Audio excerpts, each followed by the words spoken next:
For many people, technology has become the #1 resource of getting more knowledge, skills, and many other things nowadays. That's why we are proud to provide our new mega project, Vigor Digital Learning Hub, VDLH. VDLH is a digital service that helps organizations to continue their learning journeys for their employees by providing learning solutions that needed for mastering different knowledge and skills for greater performance through various updated and important topics.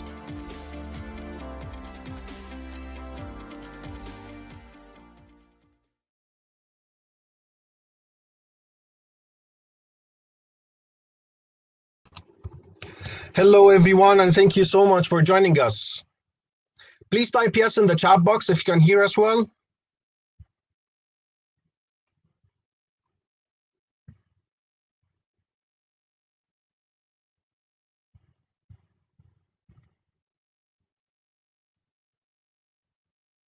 Fabulous. Nice, very good, very good. We are really excited for today. As we promised you, we are providing our third webinar from a series of webinars that we are preparing for our partners as a part of our responsibility at Vigor Enterprise to help everyone to overcome this tough time. We are also proud to announce our new mega project, VDLH, Vigor Digital Learning Hub, our new digital service that will help individuals and organizations to continue and boost their learning journeys anytime, anywhere in the world. And now we would like to welcome our guest for our webinar for today. He knows and understands business and what it takes to lead successful business in times of change and diversity. He has an incredible energy and passion and an ability to translate his hands-on experience to the business world. He is the co-author of the B-Book. He has written a suite of interactive and highly engaging workshops based on this entertaining story. Be ready for change, be engaged, be a great leader, and be innovative. All of which follow the theme of the B-Book, thus creating a powerful business tool for any organization providing a common language. Please welcome Mr. Paul Rigby.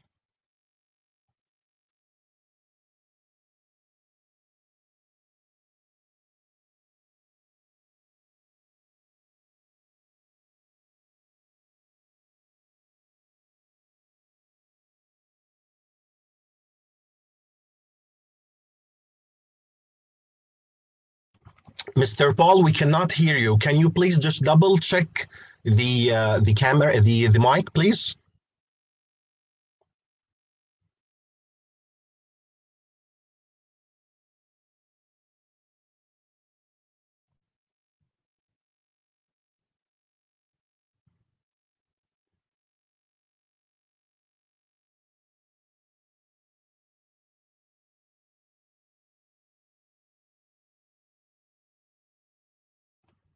Okay, no worries, no worries. We are just checking the audio at the moment, and Paul will be with you in a second. No worries. Thank you so much for joining us. I can see a lot of reactions and just a lot of messages right here. That's great.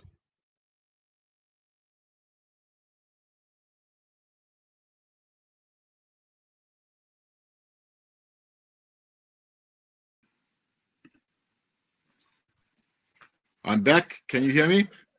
Fabulous. Thank you so much, Paul. Here we go. Well, welcome to change. Welcome to technology. So let me just preface this whole thing. I hate change.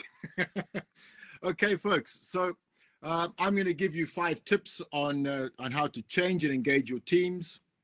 Obviously, there's more to it than this. This is a short webinar. I'm going to try and keep it short and to the point, and to try and keep your interest over the next 30 minutes or so.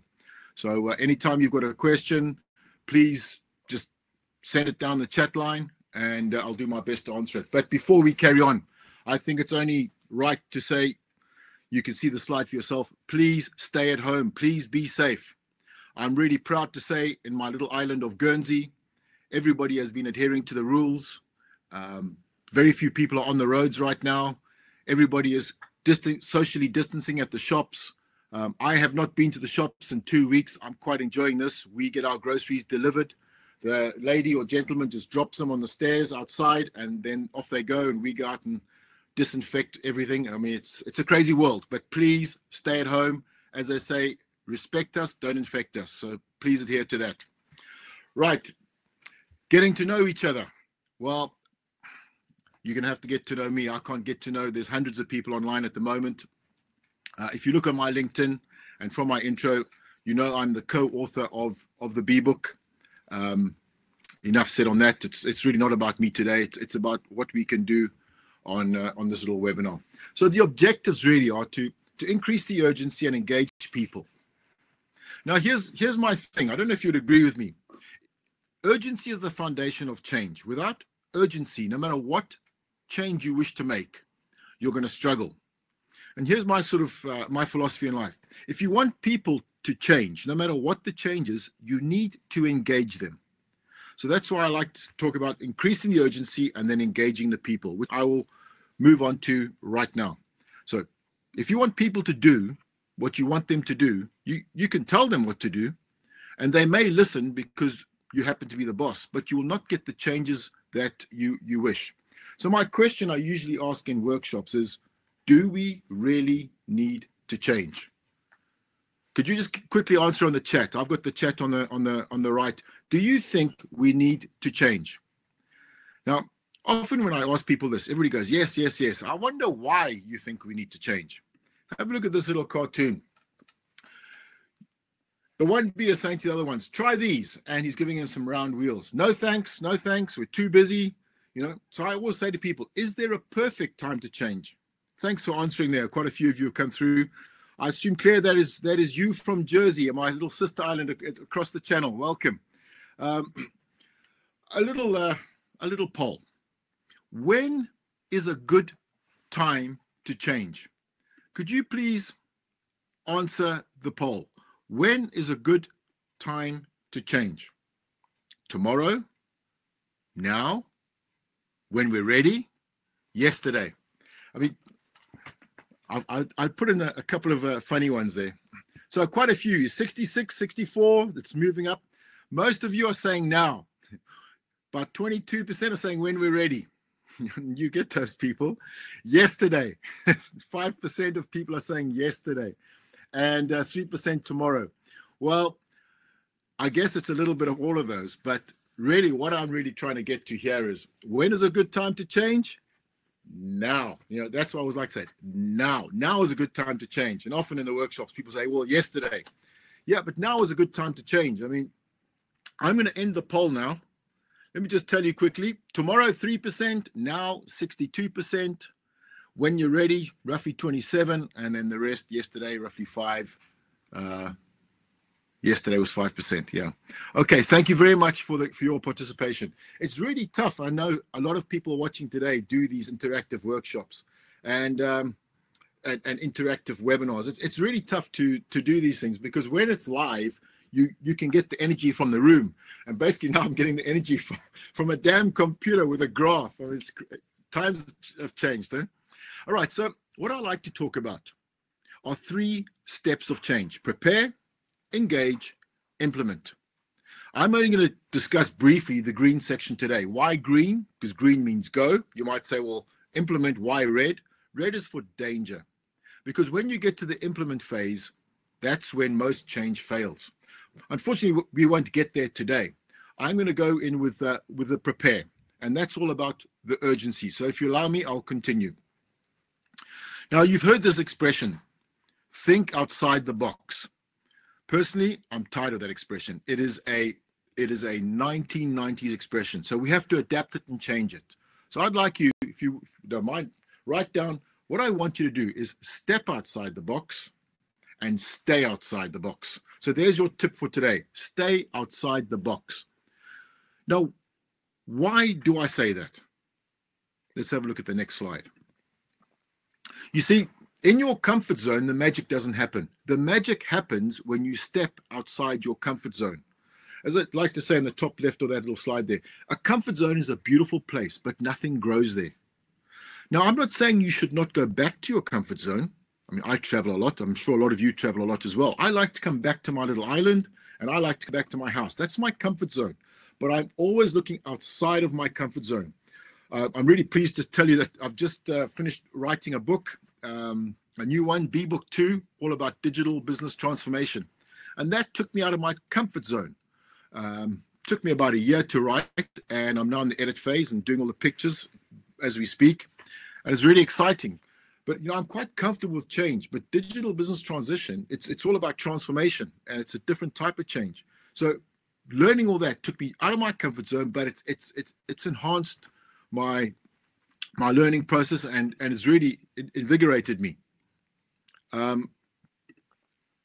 little quiz for you. In your chat box, what goes in the empty square? Let's see who can get this. 1, 3, 5, 2, 4. 1, 3, 5, 2, 4. What do you think goes in the sixth block? Could you please enter in the chat box?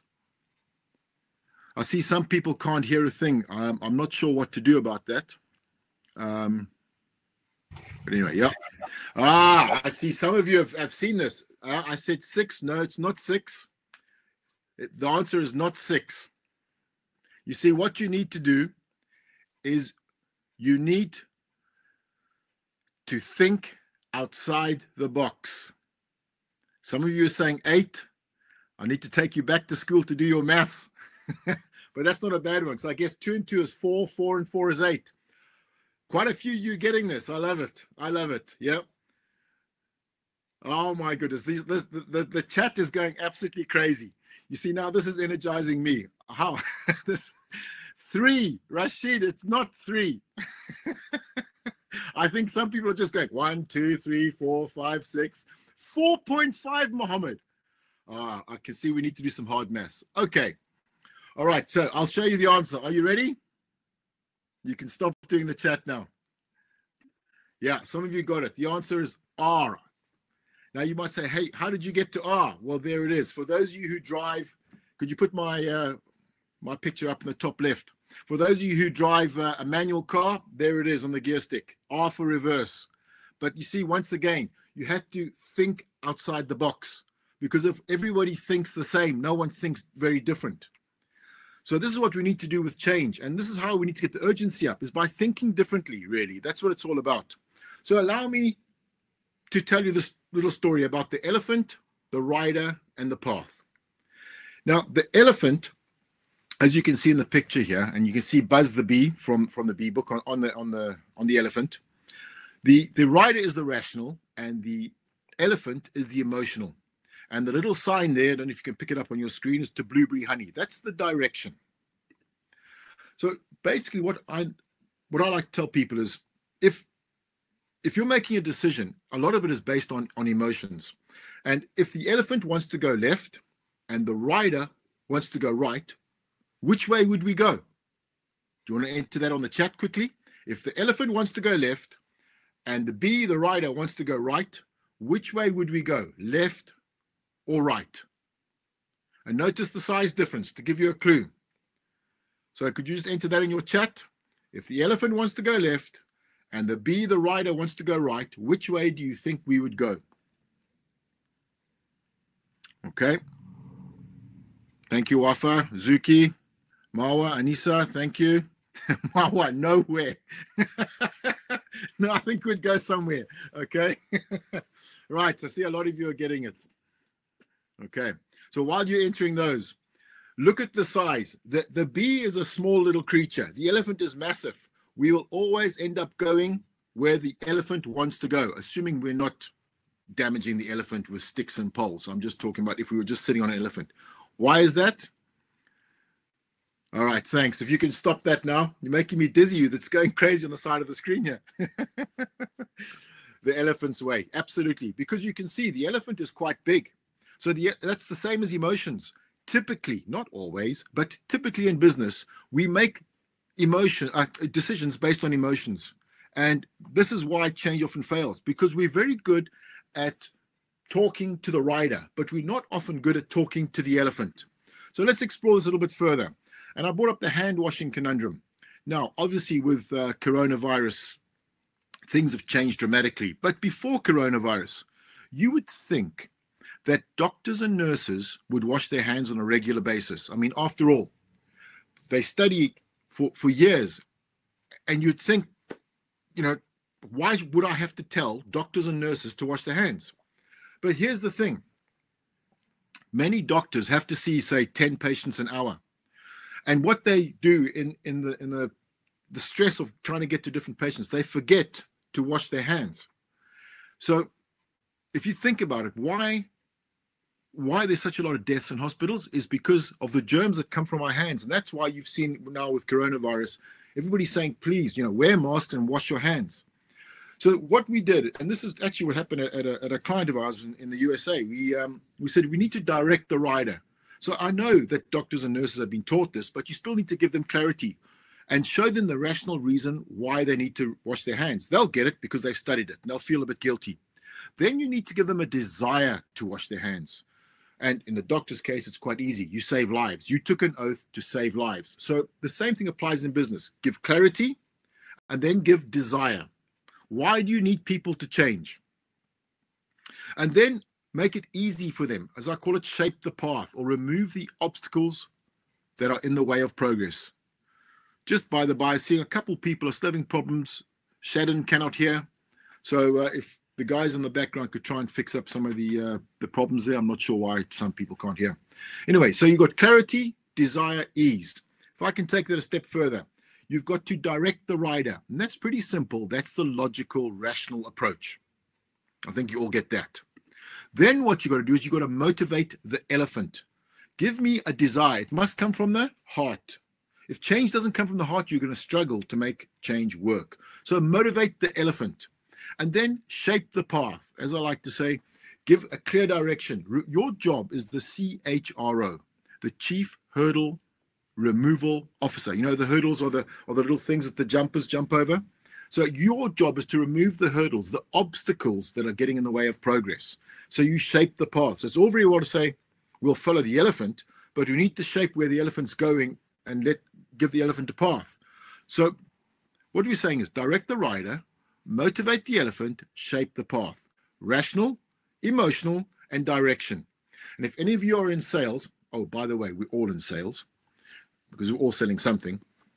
If you can get the rational, the emotional, and the directional message across, you will more often succeed than you will not. Okay? So please make sure, rational, emotional, direction. This is how you keep the urgency up. Because if people don't know where they're going and you haven't bought in with a heart, you're going to struggle to keep the urgency up in any change, no matter how big or how small. So what I like to say is you need to see and feel the change. If I can see it and I can feel it, brilliant. We don't do that enough. And that's why many change efforts fail. So tip number 2 is see and feel the change. I hope you're making a note of these. True urgency is a prerequisite for change. Now, here's a picture. You can see the top is a character called Buzz. And at the bottom, I don't know if you can see them behind me on my bookshelf, is a character called Stripes. Stripes and Buzz work together. And one day they arrive in the field of flowers. And as you can see, there are no flowers. Farmer John has plowed over the flowers. So they could see it, they could feel it, the urgency was there. Not a problem with that. One day they had this, the flowers. The next day, wow, we've got urgency. They could see it, they could feel it. I'll give you another example. I've got some gloves here, okay? With coronavirus, I've got tons of gloves. So you need to see it and feel it. We call it gloves on the boardroom table. I think some of you may know the story. I tell it often. I love the story by Martin Seligman. So there was a gentleman who was trying to get across to, he was a head of supply and procurement. And he was trying to get across to his directors. Listen, guys, we've got 2 lots of gloves. We have got one set at $17 and we've got another set at $4. These are the same glove. What's going on here? And no one was listening because it was only in his board report. So then what he did is he put a big pile of gloves, one with the $17 and one with these. And the guys all walked into the boardroom and they said, "What's all this about?" I said, "Well, these are the same gloves, but there's a $13 price difference." And straight away, the urgency of all the senior leadership team went, "Wow, why are we doing this?" And after 3 months of trying, he managed to get them to change their procurement procedures and policies and order the $4 gloves as opposed to the $17. Why? Because they could see it, they could feel it. And I often tell people, a really classic example, I did this in February while I was still traveling. Yeah, in the good old days. I went and I said to the guys, "You need to put across that you're using too much paper." And everybody said to me, "No, we're not using a lot of paper." I said, "You're using a hell of a lot. You're printing all your emails. You're talking about being a more agile organization and trying to reduce costs and all the rest of it. Just do a quick exercise." So at the tea break, excuse me, at the tea break, we went out and asked the financial guys to tell us how much paper they were using in a month. And it turned out they're using about 25 cases, 5 reams in a case. So what I wanted to do is to show the people, because I came back and I said to them, "You're using," I can't remember the exact figure now, let's call it $4,000 of paper every month. And they all went, "Yeah, well, that's okay." And I said, "No, I need to get them to see it and to feel it." So I asked the guys to bring in, I think it was equivalent of about 20 boxes. So we got 20 empty boxes and piled them up one after the other so people could see the boxes. I said, "That's how much paper you are using every month." And I'm happy to tell you that now they use 4 boxes. And that's a huge saving. It's somebody's salary. So, yeah, see it and feel it. This is how I keep the urgency up. Right. Another poll for you, just to make sure you're still listening. To increase the urgency, what should people do? What should one do? Can you see the poll? Right. Wash your hands regularly. Repeat, repeat, repeat. See and feel the change, or show the elephant in the room. Could you please enter the poll? Come and engage me. I need to see the graph going. This is how I get my kicks on digital. Oh, my man, 100%. See and feel that. I don't know if that's one person answering the poll, therefore to be 100%. You get me? Yeah, well done. You've got to see and feel the change. Show the elephant in the room. 7%. Now the see and feel, as we've got a slight delay, I gather, with the technology. Wash your hands regularly. Repeat, repeat, repeat. Okay. Well, let me just give you a little clue. I do highly recommend you wash your hands regularly, especially these days. Repeat, repeat, repeat. There is no problem repeating. It's one of what I call the four C's of communication. Crystal clear, customized communication. And you need to repeat it and repeat it often. But that'll keep the urgency up. So I can't really deny that. But really, it's to see and feel the change. Show the elephant in the room. You could argue that if you've got the emotional side of change and you're buying in from the heart, you'll get the change. But the real answer is see and feel the change. So 82% of you got that. Okay. So I gather there will be a slight delay in the technology because I'm halfway around the world from most of you. But I'm going to move on from that poll now. So I hope this is making sense to you so far. Okay, so how do we get people to do what we want them to do? Because I said to you, to up the urgency, you need to engage people. So we call it the buzz, no pun intended. We need to up the buzz, get the vibe, get things going, get the electricity going. And this is what we talk about, right? Get the buzz in the office. And here's my favorite expression that I dislike. You all heard about the work-life balance. But seriously, and especially today, does anybody, you can answer in the chat, a yes if you do. I can't believe you do. Does anybody have a work-life balance? This means it's an equilibrium, right? It's balanced. It's the same. I don't know anybody. I mean, I enjoy my job. I love my job. I think I have a great life. But I would not say it's in balance. Sometimes I'm working harder. No. That's what came through on the chat. No. Sometimes I'm working harder. Other times I'm playing harder. Today, I think reading a lot of stuff that's going on, most of you saying no on the chat. Thank you for answering, by the way. Most people, I think, are working really hard at home. I spoke to a client this morning, And he said his wife sees less of him when he's at home because he's always on Skype calls, etc., than when he's traveling. I mean, it's funny, but it's not funny, right? Nada, only work-life choices. Nice one. Well, no, I don't have the balance. Well, if anybody has the balance, write a book about it, because you'll be famous. Because there isn't a balance. Let me show you what I believe in. I believe in the work-life equation, and this is how you engage people. I have a different equation to you. If you understand what is my work-life equation, then you can understand how to engage me. So if I might be, say, 20-something, and I want to get somewhere in life. I want to work hard. I'm not paid. I don't have any commitments. If you understand that I'm spending 14 or 15 hours at work, well, that's my choice. It's my equation at the moment. To keep it really simple, let's say I get married and have kids. Then maybe I want to spend more time at home. And then life progresses a bit further, and I say, now I want to become the CEO. I want to be a senior director, so I've got to put more work in. Or I want to spend less time at work because my kids have got plays, and I want to go and see my kids growing up, etc. So my philosophy in life is understand what is your work-life equation. For any of for your kids, for your colleagues, for your parents, for anybody that you care about, ask them, or try and work out what is their work-life equation. If you understand the equation, then you'll know how better to engage them. I hope that makes sense. So I call it the work-life equation, and it will always be tipping one side or the other, because right now, life isn't so cool for most of us. I tend to work hard anyway, and I work from home, but my travel has been severely curtailed. In fact, flights out of Guernsey, where I live, have been stopped until the end of May. So even if I wanted to travel, I can't travel. Hence, I've got into writing a book. And the book is finished. Now I'm editing the book and putting in pictures like the one you see on the screen. And I'm working probably, I'd say, a good 2 or 3 hours more than I usually do. And I'm a bit of a workaholic. So my work-life equation is now totally out of kilter.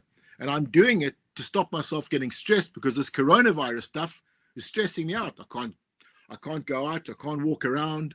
I can go to the shops. I'm just a bit nervous about people with coronavirus in the shops, etc. So my work-life balance right now is all work and no play.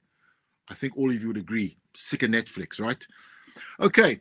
Now, there's no such thing as a work-life balance. Everything worth fighting for and balances your life. Remember that, okay? Remember that. Bishal, balance is good for life. Yeah, but that's if we can get the balance. So I like to say having the right equation is good for life. Thank you, Bishal. Claire asks if I can swim, because she's about a 15-minute flight across the channel. Yes, I can, Claire, but the water's 10 degrees and I have no intention of going into it. Okay, so you've got to also, tip 3, create a comfort zone for positive outliers. What is a positive outlier?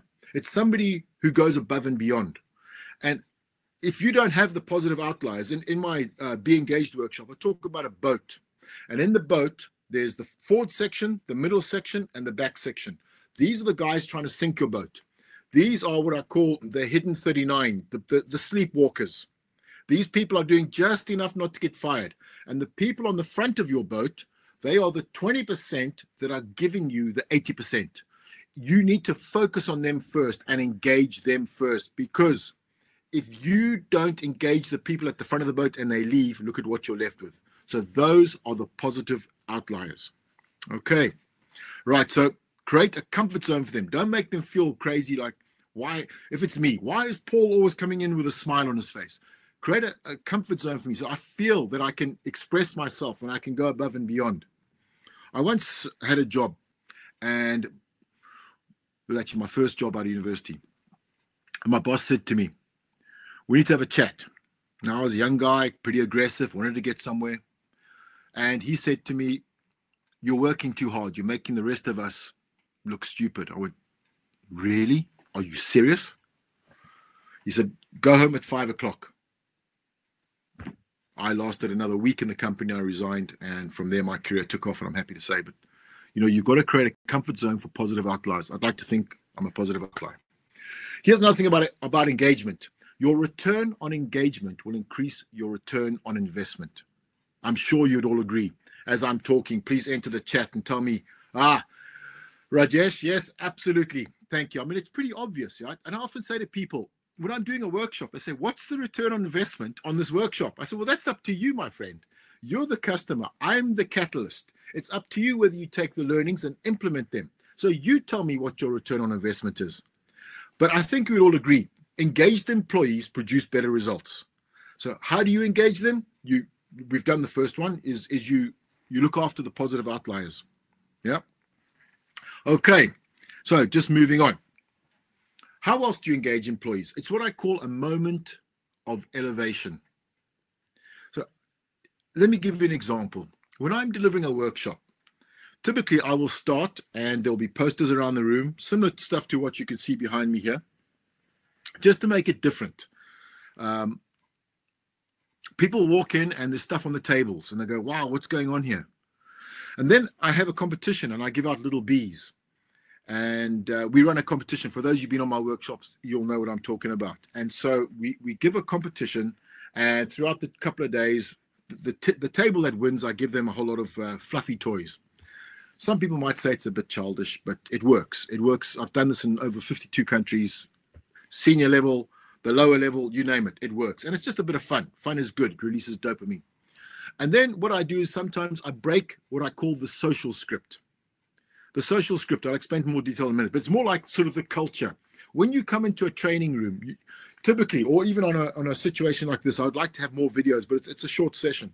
The social script is your norms, your behaviors. So I would sometimes walk into the workshop and I don't say anything, and I just play a video. And people, Karim, I've got 2 gifts. And people just look at me like, what's going on?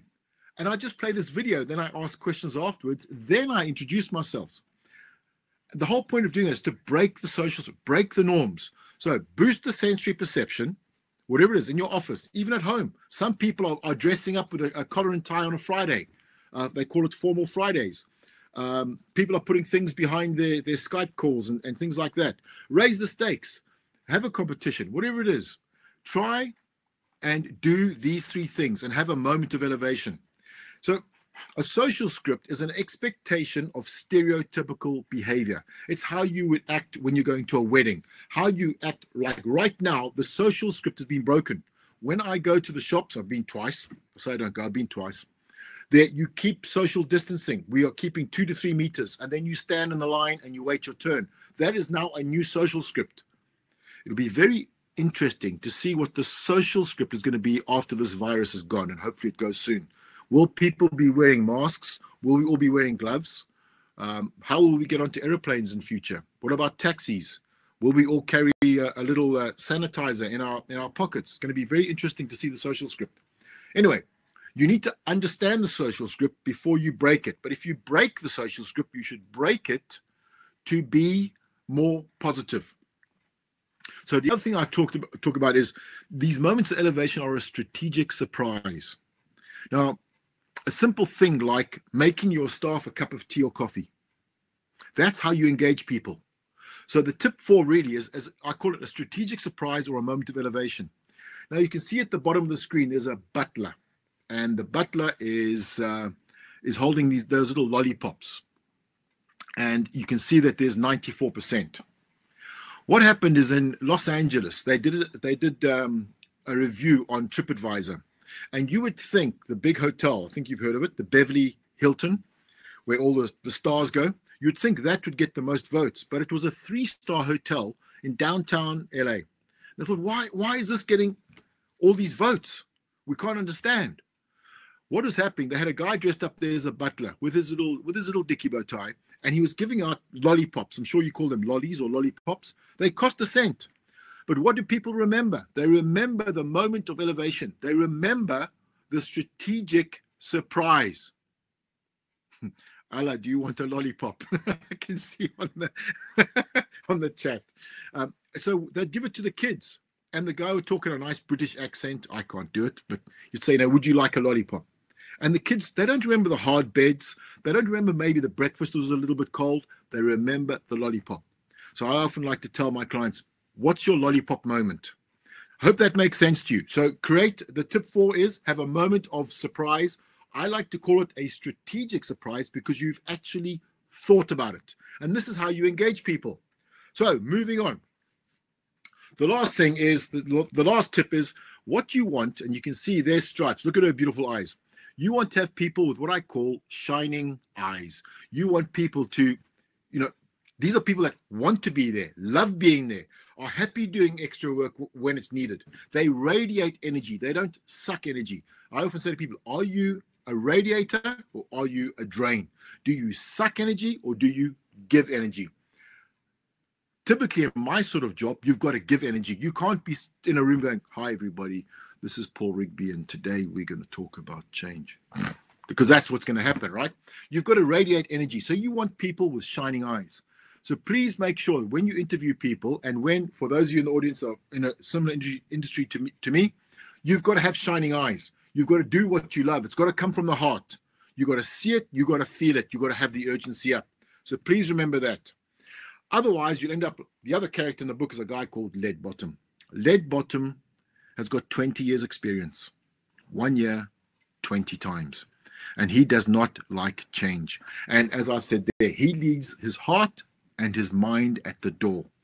He's at work, but he's not doing any work. You get me? These are what I call the energy vampires. They just suck your energy and they don't really do anything. They just come to work to earn a salary. They leave their hearts and minds at the door. And when you're in an office, it takes 20 seconds for a habit or behavior to become pervasive throughout the office. Now, you need to decide, is that going to be positive or is that going to be negative? And what you want is people with shining eyes. You don't want lead bottoms. You want the 20% of people that are at the front of the boat. And remember this, the journey starts now. Yeah, the journey starts now. Yeah, you've got to keep working on it. It's tough. And that's why, if you recall at the beginning of the presentation, I had implementation as the red phase. That's where the engagement drops off. That's where the complacency steps in.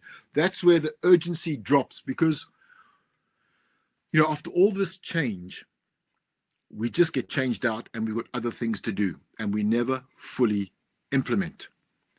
Now, if you have a look at, before we hand over, the road was a little bit bumpy. The road will be bumpy. Just to recap, if you want to get the urgency up, I gave you some tips. I hope you wrote them down. If you want to engage people, I gave you some tips. I hope you wrote them down. You want to have people with shining eyes. I didn't want to go on too long because I know everybody sees lots of webinars. I watch lots every day.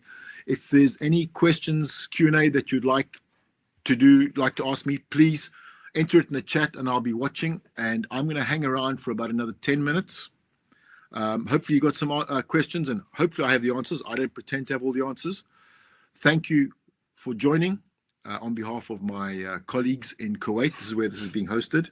My partners for the Middle East. Thank you very much. And I'm just going to quickly squiz down at the chat and see if there's any questions.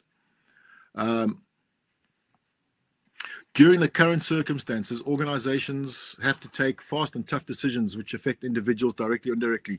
How we engage employees in the short term and make sure that they are on board. So that's a good question. If you're working remotely, it's a phone call. We are still getting post where I am. I'll tell you a classic one. Across the road from me, not my employee, but it's the same sort of thing. The little girl across the road, she's only 6 years old, bless. She bought us some little cakes and she was social distancing, so she left them on our windowsill. And every Thursday we go outside and we clap for the health workers, and everybody in the street claps. So it's really cool. 8 o'clock on a Thursday. And we look across at them because we want to create a good example for the youngsters across the road. And what I did is I wrote a card and I said to her, thank you very much for the cakes. We really appreciate it. They made us very happy. And I hope you're keeping safe. And I said to her at the time, they're starting virtual classes. And I said, please learn hard because being at school is really important. Kamal's asking Where are you from, Paul? I'm from Guernsey, originally from Southern Africa. So what I did there, that's the same thing with your staff. Send them a card if the post is still working. Send them an email. Have a Skype call. Check in on them. Not micromanaging. Check in on them. Have a chat not about work. This is how you engage people. So I'm just looking at, I hope that answered the question. I'm just looking at something else here. How can I positively engage with my colleagues? I think I've just answered that. And again, having a chat. I'll tell you another one I heard about is a bunch of young guys on a Friday evening. They got onto, what do you call these games? The video games. And they had car races. My daughter, who's at home, she has a Zoom and they have a bake-off. And they've got to drive. You can go for a drive for 1 hour here. So they drive to this one person's house and they drop off a cake. And every day he does on our English television, we have the Great British Bake Off. He will analyze the cake and he'll give it a score. And today is it's her day to bake the cake and drop it. So she's really nervous. But what does that do amongst their group? It engages them. How do you have shining eyes in a workplace that you dislike? Voila, that's difficult. Now, I don't mean to be rude, but here's a straight answer. If you don't like your work, try and change it. And if you cannot, then perhaps it is time to leave. And I really mean that. I often start some of my workshops and I tell people, if you don't like working here, it's your choice. So stay and be engaged and do your best, or there's the door. And I've told people that all my life. And I've done it. I told you about the previous guy. I didn't like working for him. I left. I actually left without a job to go to. And luckily enough, I went to a headhunter and got employed the next day. When I look back, I think I was a bit crazy because I should have waited until I found a job. Let me see. How do you motivate a vampire? Really difficult. So when I'm talking about energy vampires, the lead bottoms, as I call them, it's really difficult because these people have checked out. And to be totally honest, I don't know how you motivate them. I've tried. I try and include them. I try and give them things that are of relevance. And I try and incorporate them into meetings. But these are people that are just not going to change. That's what I'm talking about. Some people you can bring, as I call it, to the front of the boat through including them by asking them what's their work-life equation, etc. But some people, no matter what you do, nothing changes. I'm sorry, but I don't have an answer for that. And in my previous life, I've got rid of people in the right way, because I have a philosophy in life. I don't want to be surrounded by negative people. Life's too short. So if you want to be negative, you can go somewhere else. I will help you try and be positive, as I've just said. But generally, I'm talking about, in my book, Lead Bottom is a character who just does not want to change. And in my new book, Lead Bottom doesn't feature because we got rid of him. After many workshops, I said to people, what would you do with Lead Bottom? And they've said, get rid of him. It's a sad situation, but I'm just trying to be open and honest with you. But the first thing to do is to try and bring them to the front of the boat. Obviously, we're all human beings. We're not human resources. How can you protect yourself with people with negativity?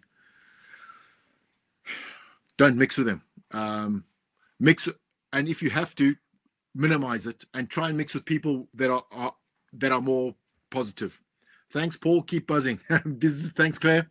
Can you repeat the 5 tips quickly? There you are. Stay outside the box. Step outside the box.